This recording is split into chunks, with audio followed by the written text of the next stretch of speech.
So today we're talking about surface area. And specifically, we want to talk about two different kinds of surface area.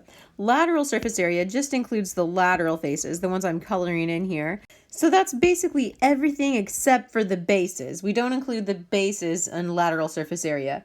Now, surface area, we usually call that total surface area. But if you don't see the word total, just know that we're referring to surface area. That includes the bases and the lateral faces, so everything. So here's my definitions. Yours might be a little bit different. The main thing is you know that lateral surface area includes the lateral faces only, where surface area includes those lateral faces and the bases. And one thing I want to point out is the bases are not always on the bottom, are they? In these two examples, the bases are actually in the front and back of the prism. Remember that a prism is really just two bases that are parallel to each other, in which all of the corresponding vertices are connected. When you unfold the net of a prism, you end up with rectangular lateral faces, and the number of rectangles should equal the number of sides of the base, and then two bases. And those bases are parallel to each other and congruent. In the example I've drawn, the bases are in the front and the back.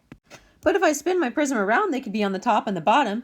The important thing is that they don't touch each other. They're parallel and they're separated by what we call the height of the prism. So that's another important thing. The height is not always up and down. That may seem weird, but think about it. When you're standing up, your height is up and down. But when you go to bed, your height doesn't change. It's just sideways now. It's the same distance, you're the same height, the same length as you were before, but before your height was up and down and now it's side to side. It just has to do with the orientation of yourself or of the prism. So we've talked a little bit about prisms. Let's talk about our symbols. You're going to see capital B, and that refers to the area of the base of your shape. Capital P refers to the perimeter of the base. Your lowercase h is going to be the height of the solid. For a prism, the height is the distance between the bases. For a pyramid, that would be the distance between the base and the top of the pyramid, or the apex vertex. L is something we see less often. This is your slant height. Our slant height is something that's specific to pyramids and cones. For a pyramid, the slant height connects the apex to the midpoint of one of the sides of the base. So it basically bisects a lateral face. The slant height of your cone is just sort of the diagonal height of your cone, the diagonal distance from the circular base to the apex. Now this is different from the height or the altitude of the cone in the pyramid. The height of the cone goes directly from the top of the cone or the apex to the center of the base.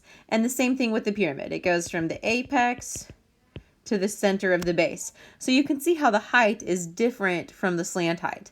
The slant height goes along the lateral face, whereas the altitude or the height goes from the top to the middle of the base. And lowercase r once again refers to the radius. That's something we'll want for cylinders, cones, and spheres. So let's look at this cone as an example really quick.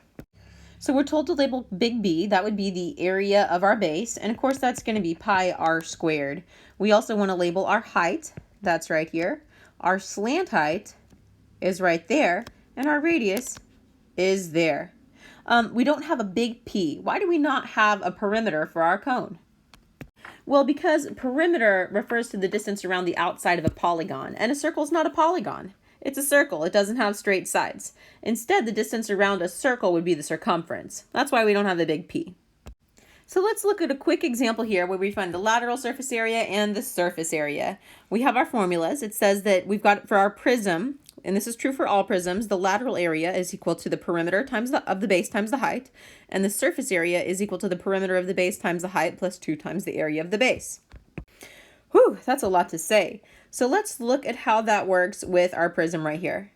First of all, I'm going to identify my base. It's a triangular prism, and so my base is a triangle. And for the lateral surface area, I'm going to need to know the perimeter of the base. I can add 3 plus 4 to get part of it, but I also need to know the hypotenuse of that triangle. We can use the Pythagorean theorem for that. It's not too hard. We have 9 plus 16 equals c squared.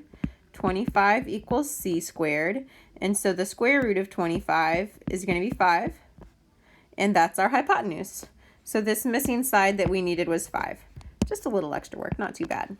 So that means that the perimeter is going to be 3 plus 4 plus 5, or 12.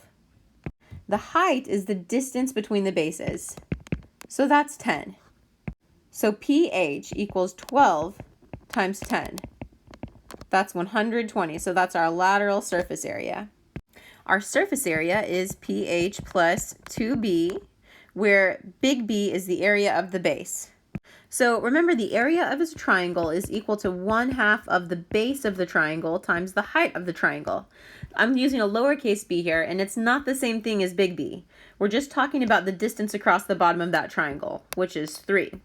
And this h here, it is just referring to the height of the triangle, not the height of the prism. The height of the triangle is just 4. So my area is going to be 1/2 times the base of the triangle times the height of the triangle. That's 1/2 of 3 times 4. 3 times 4 is 12, and half of 12 is 6. So big B is equal to 6. So down here, I'm going to substitute 120 for pH, because we found that before, and I'm going to substitute 6 for big B. So now I have 120 plus 2 times 6, which is 12.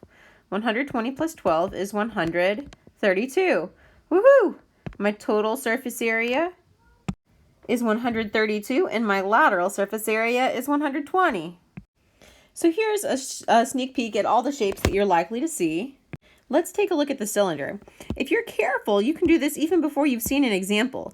Just substitute the radius and the height into these formulas. You can do it. I know that my radius is 2 and my height is 5, so I can substitute those into the formulas. Why don't you pause the video, give it a try, and then hit play again. So one thing I want to point out that I did to save time is instead of multiplying 2 times pi times r times h for both my lateral and my surface area, once I knew that that was 20 pi, I just substituted that right into my second formula for surface area. I didn't have to solve for that twice. So 20 pi plus pi r squared was 20 pi plus 4 pi, and that was 24 pi for my surface area. It's just all about substituting the r and the h. And one nice thing about cylinders and cones and spheres is you can leave the answer in terms of pi. You don't need to multiply by 3.14, although you can if you want to. That's okay too. Let's try the pyramid. I'm just going to really quickly label L. 4 is L. That's my slant height. See how it goes from the top to the middle of the side of my pyramid right there? And then my perimeter is just going to be 6 plus 6 plus 6 plus 6, or 6 times 4. Because this is a square pyramid, so my perimeter is 24. All right, so the lateral surface area formula is just 1/2 times the perimeter times the slant height. So that's 1/2 times 24 times our slant height of 4. Why didn't you multiply it together? It's just 48 units squared. All right, so let's try our surface area now. All that we have to do is add the area of the base to the lateral surface area. So we need to know big B. Well, it's a square pyramid, so big B is going to equal 6 times 6. That's 36. All right, so let's add them together. We're going to take our lateral surface area, which was 48, and add to the area of our base, which is 36. And that's equal to 84 square units. So if you can do a cylinder and a pyramid, you can definitely do a cone or a sphere. Why don't you pause the video, try the cone and the sphere, and then hit play when you're ready to see the answers. So how'd you do? It wasn't that bad, was it? To do the lateral surface area of the cone, we just multiplied pi times the slant height times the radius. So pi times 3 times 4. That was 12 pi. And then for the total surface area of that, we just added the area of the base, which was 3 squared times pi, or 9 pi. 9 pi plus 12 pi is 21 pi. And then for the surface area of the sphere, we multiplied 4 pi times r squared. So 4 pi times 5 squared. 4 pi times 25. 4 times 25 gave us 100 pi. So you can tell that when you're finding the surface area of an object, the first thing you want to do is identify the shape, identify the solid. And we normally do that by the shape of the base and also by the number of bases. So a cylinder has 2 circular bases and a cone has 1 circular base. A triangular prism has 2 triangular bases and a triangular pyramid has 1 triangular base. So first you want to identify the solid. Then you need to write your formula for either surface area or lateral surface area.